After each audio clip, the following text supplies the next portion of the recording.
This video is a compilation of all the Escape from Tarkov major controversies over the past 10 years. Please be aware that if there's any gameplay footage being used in this video, it will be of ARC creators, so I can avoid spurious DMCA claims. Any clips, videos, or segments from other channels is being used as a fair use example of reporting.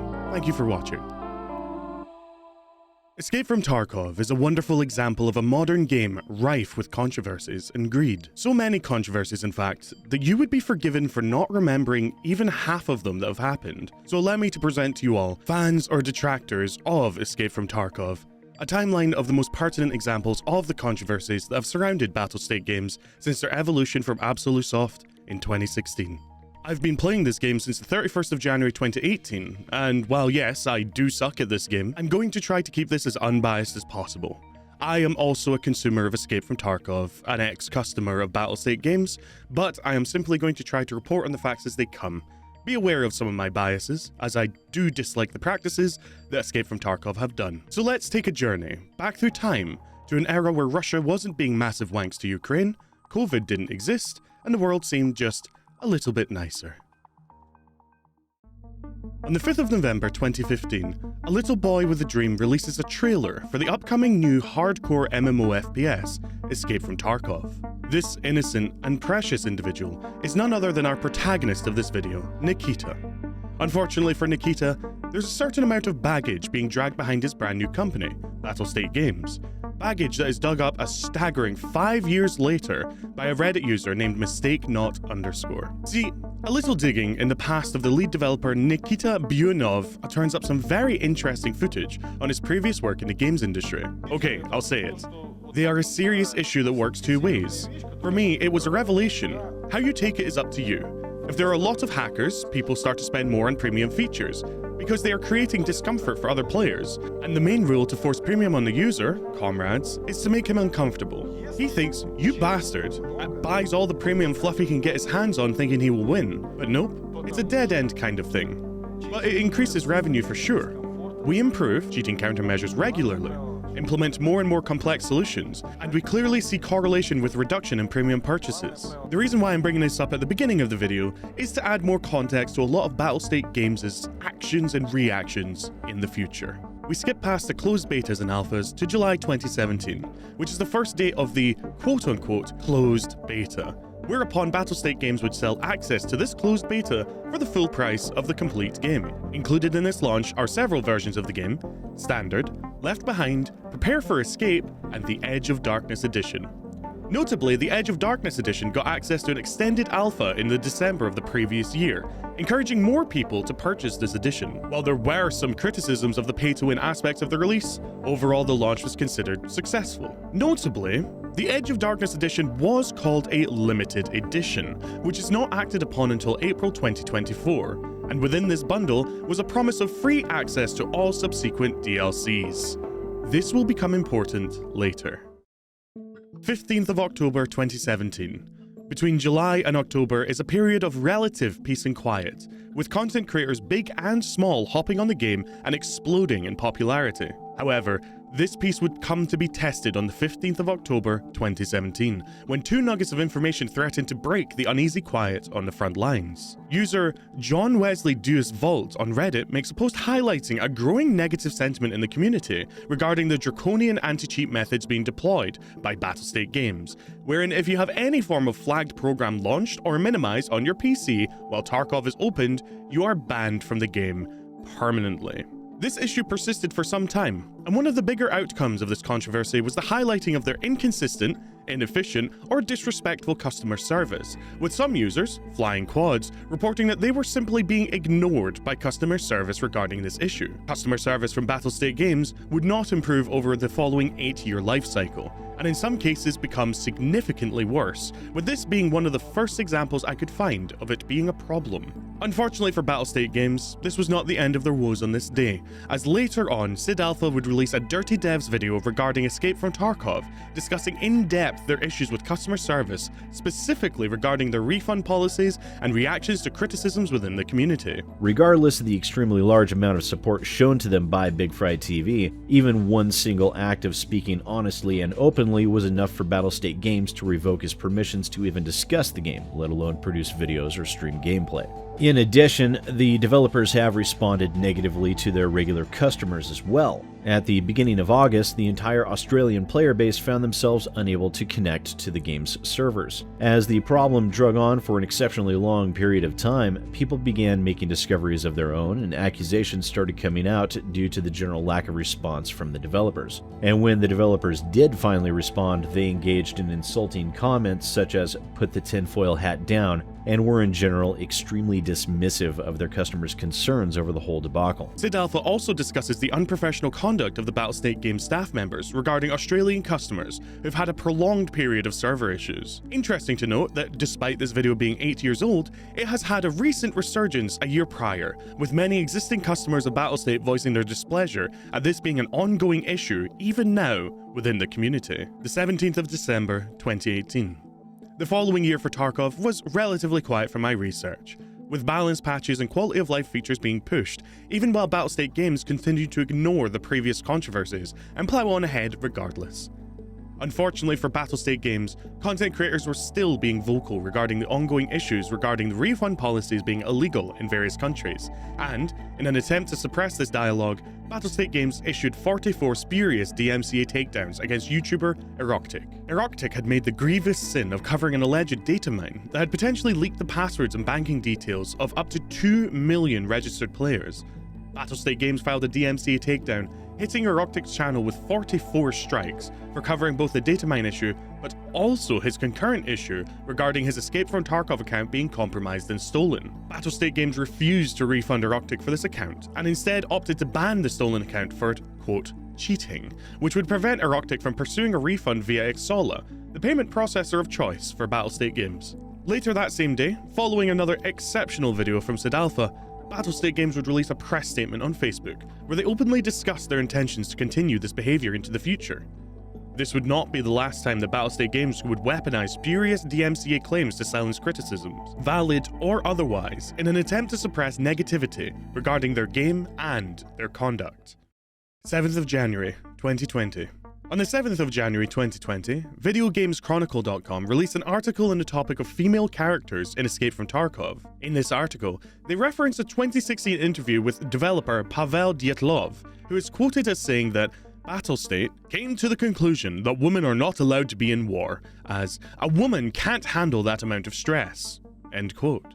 With the re-emergence of this interview, as the topic of female characters became more prevalent in the community, Battlestate Games sought to distance themselves from Dyatlov by tweeting out, regarding the 3-year-old article with points about women in EFT, the answers were done by one, not a key BSG employee, which probably were misinterpreted and, as a result, didn't reflect the official position of the company, that we always respected women in the wars and military women. They then followed up with, the employee was reprimanded and properly instructed. We are sorry for caused confusion.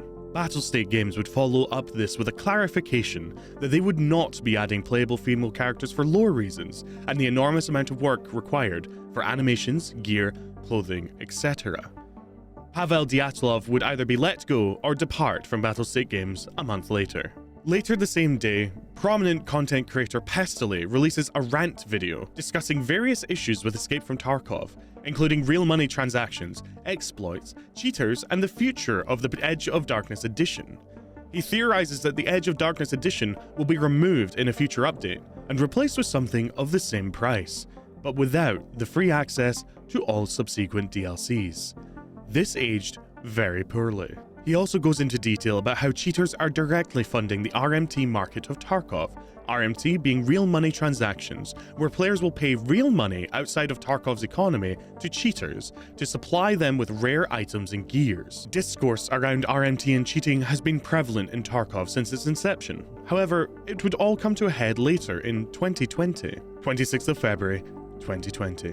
GameSpot releases an article reflecting the current player base's frustrations with Tarkov's consistent server issues and long queue times, something which has become far more prevalent, with the player count explosion following COVID-19 lockdowns, isolations, and such. Nikita responds to these criticisms and issues with a well-reasoned and in-depth explanation regarding how the sudden high load of players is causing infrastructure issues that could not have been discovered prior, and they worked hard to stabilize the situation. A gift of 1 million rubles was presented to all players as an apology for lost loot while raiding. These server issues would become a semi-consistent feature on the following few years. 5th of July, 2020. Nikita discusses RMT traders on a Russian podcast, marking the beginning of their war against traders and real money marketers in an effort to both help with the balance of the game and stamp down on the urge for cheating. Reddit user Kirill posts a translation of what was said in the podcast regarding the topic. He addresses the topic of some players claiming to be unrightfully banned due to giving each other loot and resources, explaining how small gifts between players would not be tracked by their systems at RMT, but players who frequently give millions of rubles worth of loot would be investigated and punished. Quoting, "In short, if you want to boost your friend, boost him carefully. If you're going to give him all your loot, which costs 60 to 70 mil of rubles, most likely you'll be banned, because you bring a disbalance to the game." This is, of course, a topic for discussion, and there are many who will not agree with this. Like, I only tried to help my friends, but guys, you look like RMTers, and I can't personally look after everyone. This drummed up both support from the community and some minor dramatics due to players claiming or believing this would lead to false bans. This discussion would come to a head in 2023 when the Crackdown reaches its peak, December 2nd, 2022. The period between 2020 and 2022 was relatively quiet, barring the usual small dramatics and controversies regarding false bans, potential RMT issues, and cheaters, as well as some server issues. However, in 2022, interesting ad 1513 creates a post on Reddit about how he was banned from Escape from Tarkov for killing an admin. Commiserating about the terrible levels of customer service, he makes a post publicly with evidence of the ban, how it occurred, and what happened, as well as footage from his perspective. Sometime later, the post is edited to report that the second enemy he had killed was also an admin, and a follow-up clarified that he had finally been unbanned. However, his character was reset back to 0. Battlestate Games to date has never replied to this individual, despite him directly reaching out to replies in his thread from staff members for assistance. The comments and discussions are rightfully around the potential for this to have happened many times prior with no evidence to the fact, and how unprofessional this is towards a paying customer. There is also some discussion on this Reddit thread regarding how unprofessional the customer support from Battlestate Games is, which is, as yet, a consistent issue. February 19th, 2023. Following a ban for the streamer Vibin for RMT trading, there is a large amount of discourse erupting in the community regarding unjustified RMT bans for streamers and players who share kits over the course of several raids. The community is divided, with a large number of comments on the Reddit thread, quote, "Here's a real hot take. I think streamers getting banned for receiving huge amounts of in-game loot from viewers is a good thing, and it should also extend to giving them free quest completions with the same methods," end quote. Discussing how unfair it is that streamers can get help with their quests, get loot from players, and calling for these bans to be extended. On the other side of the discourse, led by Tarkov veteran Pestily, are people who are concerned with both the vagueness of the rules, the poor community support which leads to an excess of 1 to 2 months wait time to be unbanned by BattleEye for unfair bans, and the inconsistencies in the bans. There is also some discussion in the video of how, at times, people can be banned simply by queuing up with someone who has RMT traded in the past, with these bans being completely unjustifiable. In the comment section of Pestily's video, as well as other discourse-having Reddit threads at the time, people are pointing out the sheer ridiculousness of Battlestate Games keeping track of people throwing items out of their inventory in raids, but not being able to track people's speed hacking, or people with 80 KD being kill-death ratio. Quattro Ace, a live streamer with over 10,000 hours of Escape from Tarkov streams, is also banned for RMT trading, potentially for someone who has engaged with RMT trading, giving him items mid-raid, without him knowing. There is also some discourse regarding the fact that there are people on the flea market, the in-game shopping system, selling over 50 lead X's at once, one of the game's rarest items, indicating that they are engaged in some malpractice in order to receive them, yet are not punished, with a link of a video from 2020 of a couple of players' inventories simply being hoovered up. Cheats like these are not quite as prevalent in Escape from Tarkov at this time, But wall hacks and aim hacking and speed hacking are most definitely still prevalent. These issues were only made significantly worse when the cheater epidemic's scale was made clear by an infamous YouTuber many within and without the Tarkov community will recognise. February 25th, 2023. The Wiggle That Killed Tarkov is a video that requires very little introduction for the community. Goat, and at the time, Tarkov content creator, was getting frustrated about the seeming prevalence of cheaters in the community and a lack of concrete data. So he decided to take matters into his own hands. Purchasing cheats and loading into the game, Goat began a series of investigative match investigations, roaming around and examining other player behaviours, how they interact and, most importantly, whether or not they wiggle back to him through walls. Based on his journalism, it was revealed that up to 60% of the Tarkov matches that he played during his testing period had a cheater in it, at many times multiple. Not only that, cheaters were identifying each other by wiggling through walls and working together to hunt down legitimate players. This video is well worth a watch if you haven't already. However, the fallout from this was immense, sparking discussions from all the biggest content creators in the Tarkov space and without about what this means for Tarkov, how ineffectual its anti-cheat is, and how the developers seem more intent on fending off RMT than actual cheaters. This also, based off of my personal experience and the comments on many videos, was the period of time that many players abandoned Tarkov. Interestingly, from what I remember at the time, and based off of the comments on the video itself, it seems as if Battlestate Games were shadow banning and full-on nuking any mentions of this video in their social spheres, as if attempting to suppress the spreading of this revelation. Unfortunately, I cannot find any primary sources of this other than my own memories, so take that with a massive pinch of salt.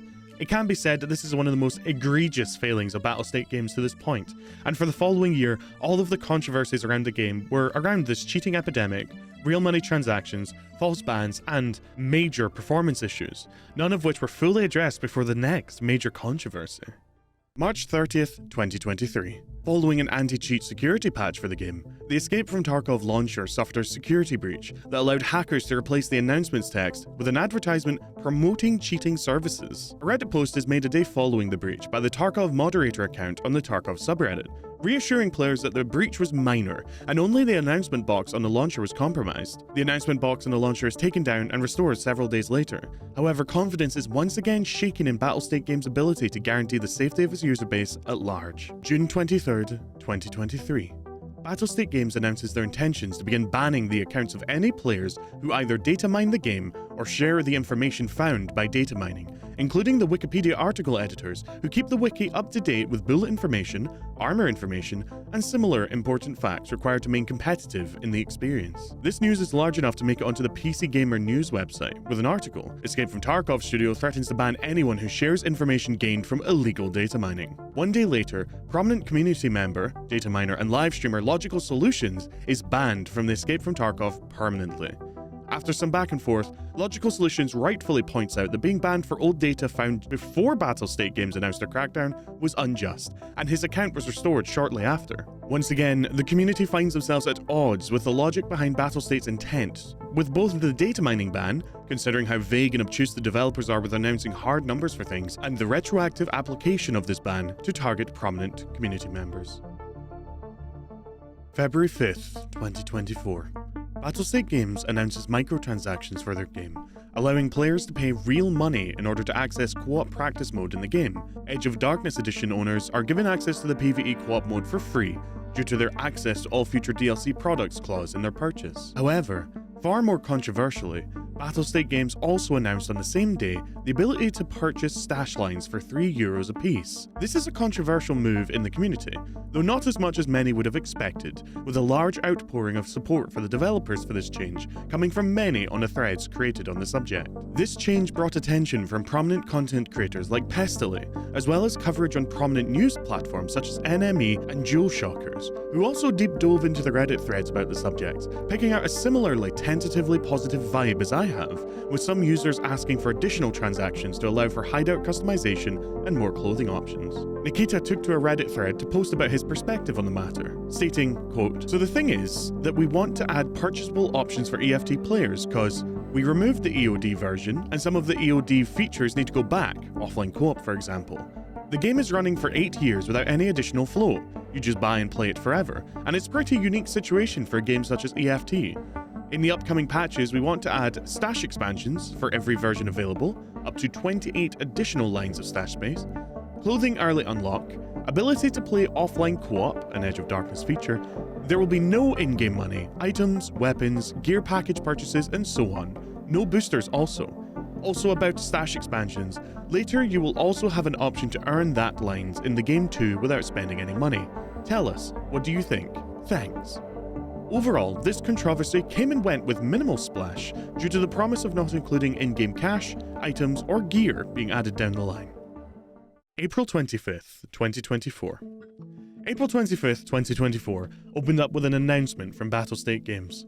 There is a fantastic Reddit post by user Doobie, which documents the controversy very clearly as it progressed, so if you want more details, please find it in the references in the description below.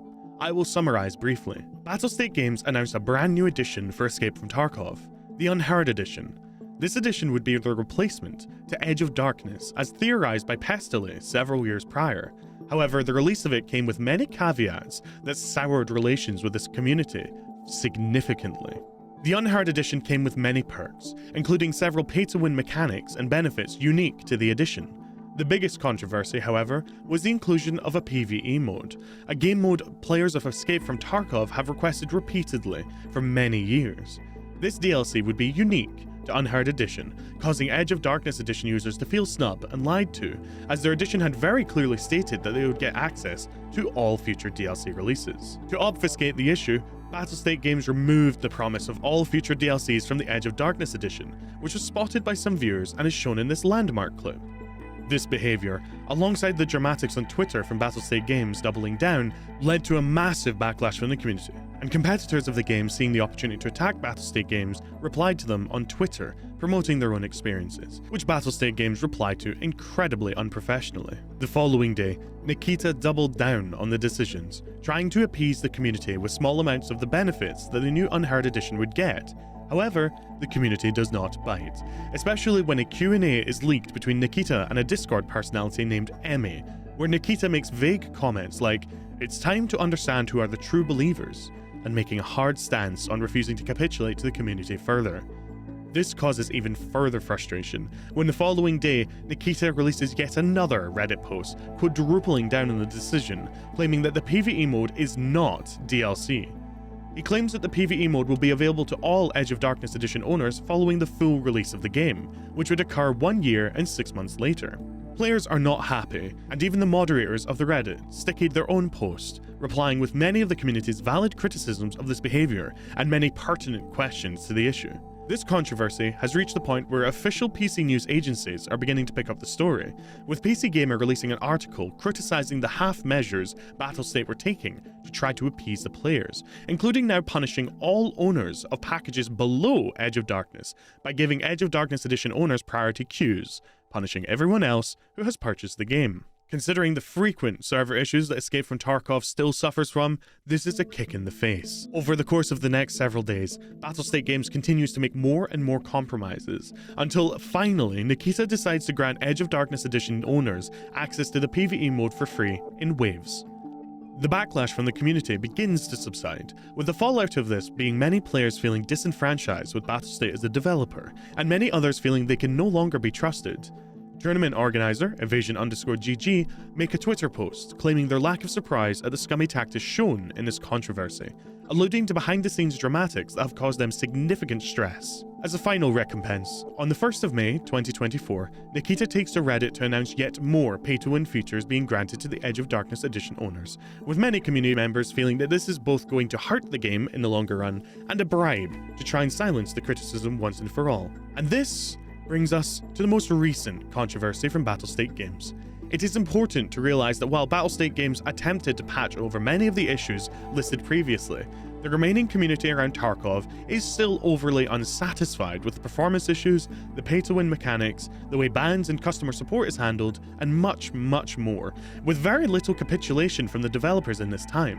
However, some good faith attempts have been made from the devs to fix the bigger issues, with anti-cheat patches, ban waves and such. However, based on past behaviors, it is hard to apply too much good faith to these attempts. And at last, finally, the reason why I decided to make this video. September 16th, 2025. Unfortunately, there is no doobie to document this section with a very handy Reddit post, so you will have to make do with my summary. Battlestate Games announced that the game is finally releasing in 1.0 on the 15th of November 2025, 9 days from recording this footage. However, the nature of the release has caused some controversy within the community at large, as even if you have purchased the game previously through Battlestate Games, you will be forced to repurchase the game on Steam to play it with Steam services, forcing you to purchase at least the standard edition of Escape from Tarkov on Steam, which is a staggering €52 in order to attach your existing account from Battlestate Games to it, is nothing short of a greedy manipulation to draw more finances from the community at large while they can. People are in two camps about this, with some claiming that the Steam drama is a nothing burger, while others point out that by purchasing the game on Steam and linking your account, you're effectively buying an entirely new game copy for nothing and losing access to it.